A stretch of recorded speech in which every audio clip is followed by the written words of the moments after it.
Aceh Explore menampilkan halaqah dari Masjid Raya Baitur Rahman Banda Aceh. Subscribe, komen, like, dan share. Alhamdulillahilladzi akramana fi hadzal lail ikraman lam yarahu min nadur. Wassalatu wassalamu ala sayyidina Muhammadin wa ala alihi wa ashabihi wa kulli sabarin syakur. Wa ya ayyuhal hadirun wal hadirat, isbiru wa sabiru wa rabitu wa taqullaha la'allakum tuflihun. Jamaah salat maghrib di Masjid Baitur Rahman yang dimuliakan Allah. Pada malam hari ini kita lanjutkan pengajian kita dengan topik pokok, yaitu berhubungan dengan maqasid syariah, dan tentu uraian-uraiannya ditinjau dari segi mana kita lihat. Maka karenanya pada malam hari ini kita masih melanjutkan kajian kita tentang dawabit atau dabit, sistem, metoda atau prosedur dalam menetapkan hukum.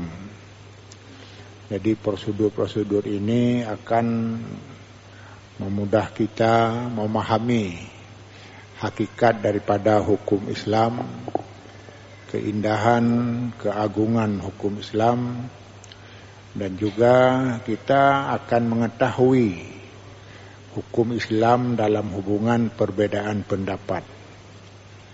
Maka di dalam kajian kita ini adalah berhubungan zawabitul ilmiyah lil ikhtilaf yang dikarang oleh ulama besar Al-Insaf fi usira haulahul khilaf, kesadaran pada sesuatu sesuatu yang telah berkesan, pada haulahul khilaf, sekitar khilaf, sekitar perbedaan pendapat dan sebagainya, yaitu oleh Dr. Umar Abdillah Al-Kamil, guru di Mesir. Jamaah yang berbahagia, dalam kaitan dengan ini, pertama-tama kita harus memahami ajaran Islam ini tidak kaku dan tidak pula terlampau longgar, tetapi dia ada prinsip-prinsip yang harus dijaga dan ada metoda-metoda yang harus dijalankan. Maka karenanya maqasid syariah ini ada hubungan dengan tujuan syariat Allah turunkan kepada kita. Tujuan-tujuan ini ada yang sudah diberitahukan langsung oleh Allah dalam Al-Quran atau pada hadis Rasulullah SAW. Tapi banyak juga yang tidak disebutkan. Maka inilah lapangan para ulama mengkaji, mengolah, sehingga dari hasil kajian lahirlah ilmu-ilmu baru. Ilmu baru bukan berarti ilmu tidak ada dalam Al-Quran dan hadis, tetapi adalah ilmu penjabaran dari Al-Quran dan hadis. Penjabaran ini untuk melengkapi, bukan arti agama Islam tidak lengkap, untuk melengkapi hal-hal yang baru timbul, yang belum dijelaskan nasnya, hanya baru dijelaskan prinsip-prinsipnya. Maka kalau dalam istilah hukum syariat itu ada ilmu alat, ilmu usul fiqh, ilmu mantik, ilmu bayan, dan ini semuanya adalah sesuatu prinsip-prinsip dalam menerjemahkan, menjabarkan Al-Quran dan hadis Rasulullah SAW. Maka karenanya jamaah yang berbahagia, Ketika kita telah memahami hakikat Islam secara menyeluruh dan memahami prinsip-prinsipnya, maka secara ilmiah dapat diketahui bahwa ilmiah ini adalah bahwa syariat Islam adalah kebutuhan. Apa arti kebutuhan? Manusia membutuhkan kepada syariat Islam. Meskipun ada agama lain yang memang tidak mengamalkan ini karena ada pedomannya sendiri. Maka karenanya kalau kita terjemahkan, kembangkan dalam ilmu manajemen, sebab manajemen itu adalah tentang pengelolaan, prosedur dan sebagainya, maka kita akan pahami. Pertama-tama kita sekarang harus memahami apa kekuatan, kelebihan. Apa kekuatan kelebihan umat Islam. Demikian pula pada pribadi kita masing-masing. Kemudian setelah kita pahami kekuatan, kelemahan, keagungan kita sendiri, makna keagungan di sini adalah apa yang nilai positif dari kita. Kemudian kita juga mempelajari weakness. Ini kalau weakness adalah kelemahan kita. Kita semuanya ini ada kelemahan. Ada kelemahan macam-macam sesuai dengan watak kita, pribadi kita. Dan selanjutnya adalah peluang. Kalau dalam hidup ini pasti ada peluang untuk memperoleh yang lebih baik, sehingga manusia berlomba-lomba mencarinya. Dan yang terakhir adalah tantangan. Tantangan, kita pasti menghadapi tantangan. Maka dalam syariat Islam itu prinsip ini juga dikenal meskipun istilahnya berbeda. Yang dalam istilah kalau disebut SWOT, dari singkatan pada strong, weakness, opportunity dan threat. Tetapi dalam Islam itu disebut lain, istilahnya muhasabah. Kita memahami diri sendiri. Bahkan dalam hadis Rasulullah, hasibu anfusakum qabla an tuhasabu. Lihatlah diri kita sebelum kita dilihat oleh orang lain. Jadi dengan demikian makna daripada ilmu ini pada hakikatnya adalah untuk menemukan keindahan syariat Islam. Dan ini pula lah yang menyebabkan Islam itu diterima oleh dunia. Sebenarnya yang patut tidak menerima adalah Arab, negara Arab. Akan tetapi negara Arab karena kebijakan, karena keindahan, karena akhlak yang diperlihatkan Nabi, maka sehingga orang tunduk. Orang yang sangat keras ingin membunuh Nabi justru menjadi sahabat yang mendukung beliau. Jamaah yang berbahagia, maka dalam kesempatan ini dawabit atau sistem-sistem yang bisa dibaca, diantaranya dihubungkan, karena ini banyak sekali saya membawa kitab ini ditinjau sehingga seolah-olah kita tidak bisa tidak membaca kitab terus menerus. Ini ada kitab ini tadi. Jadi karena apa? Dalam uraiannya sangat mengena. Kami sangat menarik dawabitul ilmiyah lil ikhtilaf ini adalah semuanya diterangkan dengan dalil-dalil, tidak ada satu pun yang lupa. Kalau ada statement, ada pernyataan, maka dibaringi dengan dalil. Jamaah yang berbahagia, maka kesempatan sekarang, apa kelebihan kita? Umat Islam tentu saja kita sudah sama maklum bahwa umat Islam ini adalah umat sesuai dengan petunjuk Allah, agama Allah, Inna dina indallahil Islam, agama yang benar di sisi Allah adalah Islam. Titik. Arti titik apa?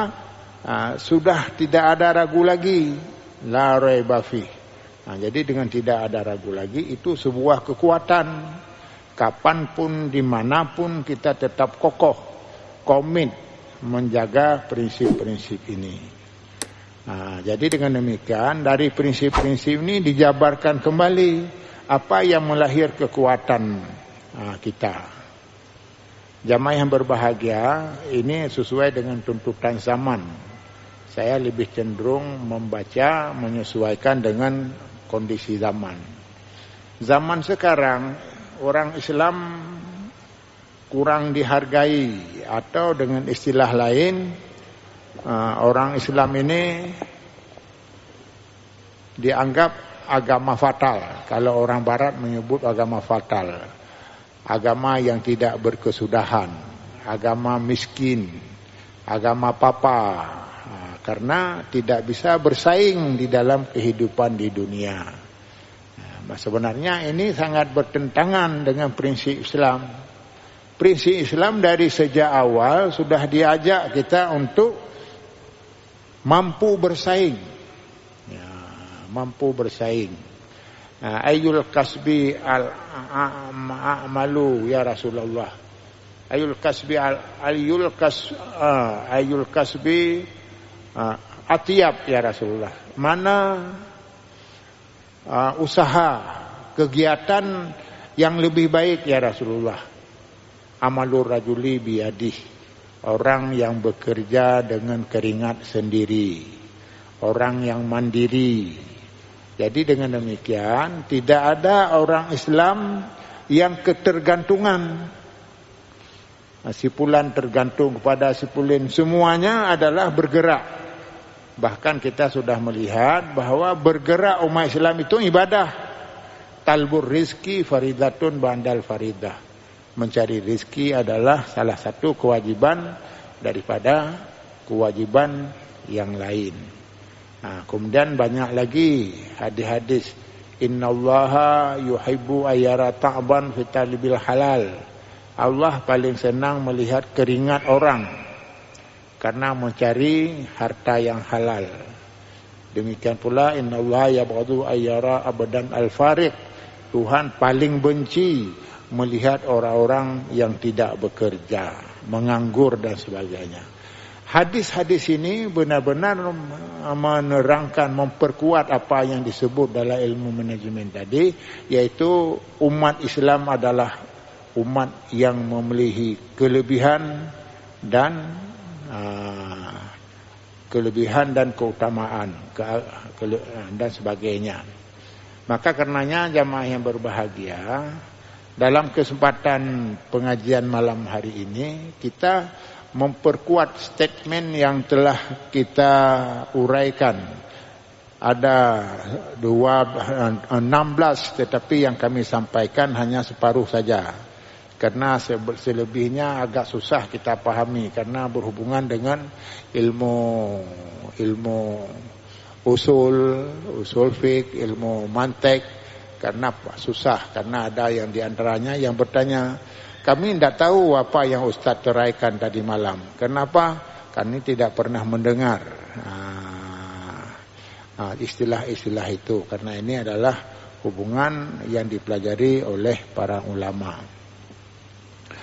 Jamaah yang berbahagia, dari ikhtisar itu, ikhtisaru dawabitil ilmiyah lil ikhtilaf. Ada beberapa kesimpulan, ada keringkasan, rumus singkat tentang ini, yaitu seperti yang telah kita uraikan kemarin, kami ulang pokoknya saja, yaitu raddul ikhtilaf musaddiqan wa muti'an lima amarallahu bih. Jadi yang pertama, prinsipnya yang juga tidak boleh hilang adalah dalam hal-hal sesuatu yang tidak sempurna, yaitu ada ikhtilaf-ikhtilaf, perbedaan-perbedaan, maka satu di antaranya kembalilah kepada apa yang diperintahkan Allah, baik dalam Al-Quran dan hadis. Maka itulah penyelamat, itulah yang membuat orang itu maju, kembang. Karena kalau kita telah meninggalkan agama berarti meninggalkan kekuatan. Karenanya jamaah yang berbahagia, Allah memberi pesan ketika kita dalam hidup ini menghadapi macam-macam. Jadi macam-macam ketika itu kita diperintahkan untuk berpegang kepada dua pokok. Taraktu fikum amraini intamasaktum bihima falan tadillu abada, kitabillah wa sunnati rasulih. Saya meninggalkan padamu dua urusan, dua perkara, apabila kamu sungguh-sungguh berpegang tidak akan sesat selama-lamanya. Inti dari uraian ini adalah mengurangi perbedaan-perbedaan. Kalau kita semua rujukannya sama, pasti tidak beda. Kalaupun ada beda, ya memang Allah dan Rasul memberi kesempatan untuk berbeda. Maka indah sekali lah. Kita ingin ada perbedaan. Silakan dalam hal yang diberi peluang untuk berbeda. Maka karenanya, prinsip yang kedua disampaikan pada uraian kita adalah untuk mampu memilih dan memilah. Memilih dan memilah. Tafriq bainal hidayah wa dhalalah. Ini yang sangat penting. Yang pertama adalah kita mampu memilah, memisahkan antara hidayah dan dhalalah. Umat Islam di dunia tidak semuanya setuju dengan nilai-nilai hidayah. Tapi ada nilai-nilai nafsunya sendiri, hawa nafsunya, dan sebagainya. Bahkan ini sudah terjadi di dalam sejarah para nabi-nabi. Umumnya tidak mudah menerima hidayah. Bahkan Nabi Ibrahim sendiri yang terkenal adalah seorang manusia yang teladan manusia di dunia. Teladan manusia di dunia tidak ada selebih daripada Ibrahim. Tapi ayahnya sendiri tidak bisa mengajak untuk taat. Bahkan ayahnya sendiri Adar itu adalah membuat patung, dan patung itu disembah oleh umatnya. Nabi Ibrahim menegurnya, tidak pernah berhasil. Ini maknanya apa? Bahwa hidayah itu tidak mudah. Maka dalam kondisi kapanpun manusia itu selalu ada permasalahan masalah ini. Kadang-kadang karena kita bergelimang dengan sikap-sikap yang salah, maka yang salah itu yang kita anggap benar. Dan ini bukan berarti banyak orang berbuat salah, tapi inilah perlu dipilah dan dipilih antara hidayah dengan dalalah. Inna rabbaka huwa a'lamu biman dhalla an sabilihi wa huwa a'lamu bil muhtadin. Allah Tuhan kamu sangat mengetahui siapa yang telah mendapat hidayah dan siapa pula yang masih sesat. Kemudian di dalam bidang hukum, dalam hukum adalah tafriq bainal qat'i wa dhanni. Kita harus mampu memilah antara sesuatu yang sudah pasti. Qat'i itu tidak ada penafsiran lain. Itu apa yang didasarkan dalam Quran dan hadis, itulah. Yang kedua dhanni masih menerima penafsiran, tidak konkret, tidak bulat. Kalau istilah kita ini 75% kepada kebenaran, 70%. Tapi ada 25% itu ragu-ragu karena tidak dijelas secara konkret. Maka salah satu tugas kita adalah harus mampu melihat mana yang sudah pasti dan mana yang tidak. Dengan memahami ini tidak akan terjadi perbedaan lagi.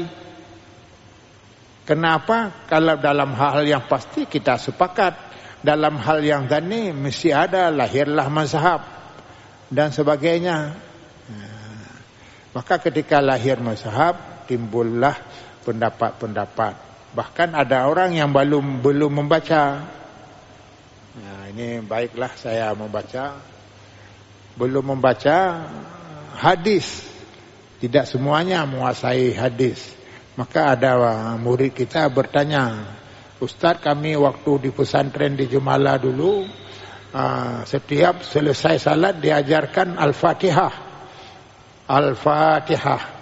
Jadi murid-murid mengikutinya, meskipun mengikutinya tidak membaca besar suaranya. Apakah ada yang sehingga kita tidak pernah tidak pernah melupakan diingatkan hal ini? Maka kami membacalah kitab-kitab yang berhubungan dengan ini. Al-Targhib fi Qiraati Suratil Fatihah. Ini dalam kitab yang kami jumpa, Targhib wat Tarhib. Ya. Kitab ini dipilih hadis-hadis yang mendorong bekerja, wat Tarhib, dan hadis-hadis yang menjauhkan sesuatu dari larangan. Hadis ini dari Abi Sa'id bin Ma'la radhiyallahu anhu qala kuntu usalli bi masjid fada'ani Rasulullah sallallahu alaihi wasallam falam yajibhu summa ataituhu faqultu ya Rasulullah inni kuntu usalli faqala alam yaqulillahu ta'ala istajibu lillahi walir rasuli idza da'akum. Saya baca jangan ini langsung saja hadis. Dari hadis Sa'id bin Ma'la radhiyallahu anhu, beliau berkata, saya salat di masjid. Saya dipanggil oleh Rasulullah sallallahu alaihi wasallam. Falam ajibhu, maka ternyata saya tidak menjawab waktu itu. Summa ataituhu. Setelah itu saya datang karena mungkin ada keperluan lain atau sibuk lain. Datang, maka saya tanya pada Rasulullah, ini kuntu usalli, saya sudah salat. Alam yaqulillahu ta'ala, bukankah Allah telah berfirman, istajibu, sambutlah panggilan Allah dan Rasul. Apabila ada panggilan disebut sambut. Faksuma qala a'u'allimannaka suratan hiya a'zamu suratil Qur'an qabla an takhruja minal masjid. Qala Rasulullah jawab, apakah aku memberitahukan kepada kamu sebuah surat yang surat itu sangat agung dari antara surat-surat dalam Al-Quran sebelum kamu keluar dari masjid. Sebelum itu. Fa akhadha biyadi, maka Rasulullah memegang tangannya. Falamma aradna an nakhruja, qultu, maka ketika saya mau keluar, ya Rasulullah, innaka qulta la u'allimuka a'zama surah fil Quran. Engkau berkata ya Rasulullah, ada surat yang paling agung dalam Al-Quran. Apa yang sehingga kami tidak boleh keluar sebelum membacanya? Alhamdulillahi rabbil alamin huwa sab'ul masani, ada 7 ayat. Wal Qur'anul azim alladzi utituhu. Jadi Rasulullah menjawab, itulah Fatihah. Fatihah itu adalah lebih agung, meskipun membaca Quran itu yang lain juga berpahala. Jadi berdasarkan hadis ini bahwa membaca Fatihah itu adalah sesuatu yang sangat baik. Bahkan sudah ada hadis seperti yang kami baca tadi. Hanya saja yang jadi masalah ini kita membaca secara keras. Secara keras kita baca. Jadi kalau sudah keras itu sudah ada larangan lain. Jadi tidak dibahas pada malam hari ini. Maka kalau ada, kenapa? Kalau kita membaca keras mengganggu orang lain, ada yang masbuk dan sebagainya.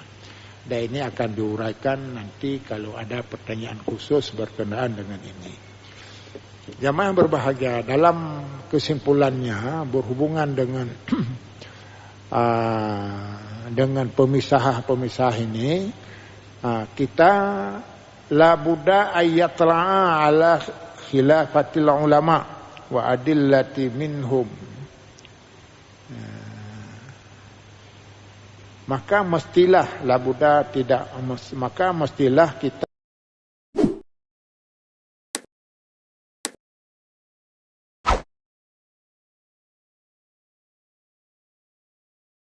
harus memperhatikan ketika ada perbedaan perbalaman adillat kulli minhum, dalil-dalil. Jadi dengan demikian ketika ingin memisahkan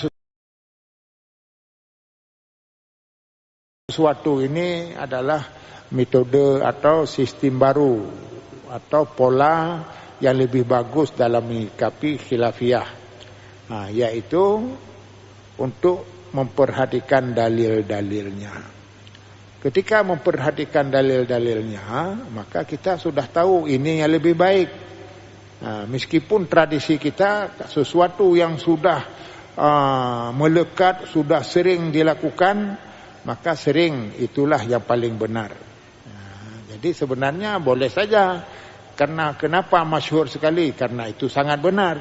Tapi bisa saja. Bisa saja seperti contoh yang pernah kami sampaikan, seperti azan waktu Jumat 2 kali dengan 1 kali dan sebagainya. Jamaah yang berbahagia,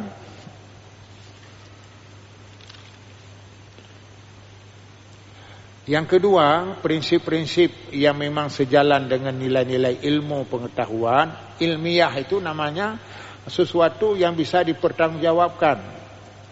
Maka yang menjadi masalah sekarang, di samping umat Islam itu tidak kokoh karena melupakan prinsip-prinsip kemajuan, prinsip-prinsip memperoleh ilmu pengetahuan. Jadi akibatnya kita ketinggalan. Maka disinilah disebut yang kedua, kita harus mampu melihat kelemahan kita. Misalnya sekarang negeri kita, negeri Aceh ini, provinsi Aceh ini adalah negeri syariat. Sejauh mana sudah menguasai syariat ini? Sudah menguasai sejauh mana? Barangkali kita syariat dalam hal-hal tertentu saja, sedangkan lain kita tertutup sama sekali. Dan inilah faktor yang menyebabkan kita ketinggalan. Ketinggalan. Andai kata kita mampu masih memadukan semua ilmu sesuai dengan prinsip udkhulu fil ismi udkhulu fil ilmi khaffah. Jadi masukkan dalam Islam secara sempurna. Tetapi karena kita tidak pernah melakukan secara sempurna, maka hasilnya juga tidak sempurna. Sementara ilmu, innal ilma yunazzilu manzilatal akhyar, karena ilmulah yang mengantarkan kita kepada tempat yang disukai. Kalau bangsa Indonesia yang mayoritas, bahkan yang terbanyak di dunia ini, memang benar-benar mempelajari Islam dengan lengkap dan sebagainya, pastilah bangsa ini akan sangat maju. Karena agama Islam bukan hanya mengatur salat,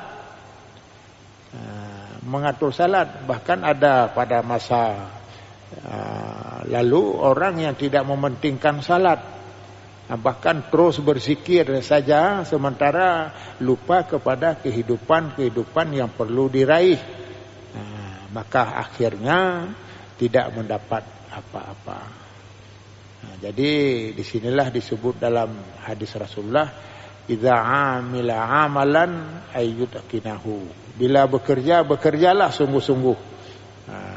Dengan demikian kita akan waja'lahu qadah, dan kita akan jadi panutan. Maka untuk mengangkat panutan, seperti kami memang dulunya pernah berkecimpung dengan Habibie, bersama Habibie dalam hubungan dengan ICMI, maka beliau adalah sangat rajin mengangkat martabat umat Islam di Indonesia, yaitu dengan program beliau kualitas, membangun kualitas iman. Jadi jangan orang Islam beriman saja, tapi banyak yang tidak salat. Kalau memang sudah tidak salah, bagaimana disebut orang beriman? Yang kedua adalah pengetahuan, yaitu kualitas ilmu, kualitas amal, kualitas iman, dan kualitas hidup. Ini yang diprakarsai oleh B.J. Habibie, sehingga kami pernah mendapat kesempatan untuk membuka pendidikan eksat. Eksat yaitu ilmu matematik, fisika, kimia, biologi. Maka ternyata hasil kerja dengan beliau, orang yang dilatih oleh Habibie dengan guru-gurunya, maka lulusnya bisa pilih di mana yang suka. Maka inilah yang menarik, bila bisa pilih mana yang suka. Rupanya kecerdasan itu tidak hanya dilihat satu sisi. Satu sisi. Maka ada orang Jakarta menelpon saya, karena ada kawan, kebetulan dia orang Aceh. Saya heran juga, kenapa bahasa Inggris di pesantren Bapak nomor 1 tingkat nasional. Nomor 1. Saya rasa itulah 1 tahun itu, yang lain tidak ada. Karena mereka adalah orang-orang ketika diterima juga anak-anak yang nomor 1. Jadi mendidik anak-anak berkualitas harus dari awal. Dia memang memiliki potensi untuk itu. Jadi ini sebagai gambaran. Maka karenanya kemajuan sebuah negeri tidak hanya terlihat dengan banyak semboyan-semboyan. Semboyan-semboyan artinya kita ini adalah negeri yang berkat, negeri yang maju, negeri yang terhormat, al-Islamu wa ya'lu wa la yu'la alaih. Itu tidak berlalu. Maka disebutkan dalam fiqhul siyasah, fikih siasah disebut dengan fik siasah. Mana fik di sini bukan artinya hukum siasah saja. Artinya fik siasah ini adalah bagaimana strategi umat Islam dalam hubungan politik. Karena kalau kita tidak memahami prinsip-prinsip dalam berpolitik, dalam mengatur umat, maka juga kita akan tercecer. Kenapa tercecer? Kalah bersaing. Kami dulu pernah melihat perbandingan antara orang Islam 80% waktu itu, disebut 80%, sedangkan 20% lagi adalah orang di luar Islam. Hasil dari sebuah pendidikan, nomor 7 di Indonesia semuanya dipegang oleh orang di luar Islam. Selebihnya 8, 9, 10 oleh orang lain. Oleh orang lain, artinya agama lain. Maka disinilah karena kita banyak pidato atau istilah lain-lain sekarang, banyak seremoni, banyak semboyan tapi tidak dimulai dengan pekerjaan. Maka disebutlah dalam istilah al-ibratu fil Islam, dalam prinsip-prinsip strategi umat Islam adalah al-ibratu fil Islam al-jauhariyah laisa min madhariyah. Prinsip dalam Islam adalah substansi, intinya apa? Bukan karena penampilan, seremoni, semboyan, reklama dan sebagainya. Bahkan reklama-reklama yang tidak mendasar, semboyan-semboyan yang salah, bukan mempersatukan, justru kadang-kadang melahirkan permasalahan. Apalagi yang semboyan itu hanya sekedar kepentingan sementara. Sebab dalam Islam itu disebutkan ada beberapa kaidahnya yang berhubungan dengan itu. Jadi istilahnya nanti saya ingat, inilah susah, saya ini sudah pelupa. Intinya bahwa kepentingan yang mendesak, yang abadi diutamakan. diutamakan dari kepentingan sementara. Jadi inilah yang disebut dengan prinsip-prinsip dalam memajukan. Pertama di antaranya adalah kita selalu harus berpikir fakta. Ini dalam kitab ini disebutkan, ini halaman berapa? Halaman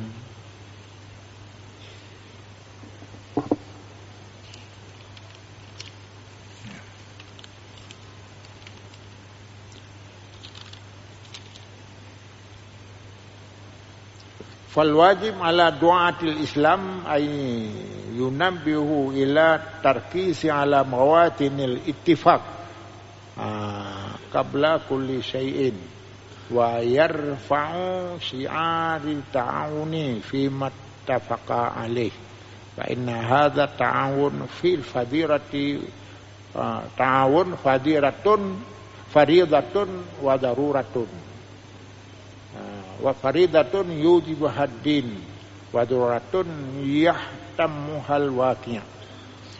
Artinya maka ada sebuah kewajiban kepada penegak-penegak, pendakwah-pendakwah, wa yarfa'u syi'arat ta'awuni, dan juga mengangkat syiar-syiar. Syiar-syiar at-ta'awun, ada syiar ta'awun. Syiar ta'awun, syiar saling membantu fi mattafaqa alaih, saling bekerja sama pada hal-hal yang sudah disepakati. Fa inna hadza ta'awun, karena membantu dalam hal-hal yang positif, menghindari dalam hal-hal yang negatif.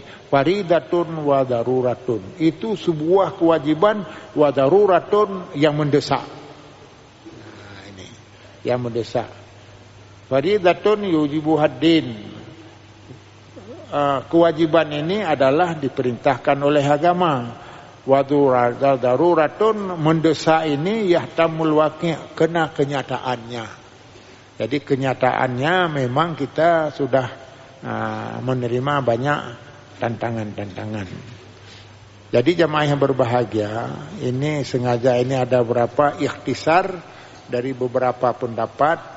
Inti dari apa yang kami sampaikan sebenarnya akan memecahkan masalah, nanti akan diuraikan. Akhirnya tidak ada perbedaan. Sebab ini yang kelima, nata'awanu ala mattafaqna wa na'tadiru fi makhtalafna. Kita adalah saling menolong, membantu sesuatu yang sangat kita setujui, dan menghindari sesuatu saling toleransi dalam hal-hal yang berbeda. Misalnya saja masalah maulid, ini ke depan juga maulid lagi. Jadi pembahasan maulid ini bagaimana? Maka orang yang mengkritik maulid juga memberi alasan, yang mendukung juga memberi alasan. Tapi kalau kita melihat semuanya benar, bukan benar yang salah dicampur dengan yang benar, dengan yang benar atau yang benar dicampur dengan salah. Artinya ada sudut pandang yang patut didukung. Misalnya mempelajari maulid, itu dianggap sesuatu yang mesti. Kenapa? Laqad kana lakum fi Rasulillah uswatun hasanah. Kepada Rasulullah itu ada contoh-contoh yang baik. Sirah Nabi, mempelajari sirah Nabi itu wajib. Maka dengan demikian memperingati maulid berarti wajib kalau dalam sudut ini. Tetapi ketika kita akan mempelajari sesuatu di dalam maulid itu ada hal-hal lain yang memang tidak didukung oleh agama, kita hindari saja. Inilah yang disebut dengan tafriq tadi, mampu memilih dan memilah. Dengan demikian pasti tidak ada perbedaan, tidak ada perselisihan. Oh ada, memang ternyata walaupun ada tapi tidak diterima oleh masyarakat, jangan ikut. Kita ikut apa yang ada saja, yang benar saja. Jadi dengan demikian misalnya, ini contoh saja masalah maulid, dan nanti kalau perlu kita menguraikan dari segi positif dan negatifnya. Sehingga bersatulah, kompak seperti yang telah dikatakan oleh Syekh tadi, yaitu harus memfokuskan sesuatu yang sudah disetujui, disepakati.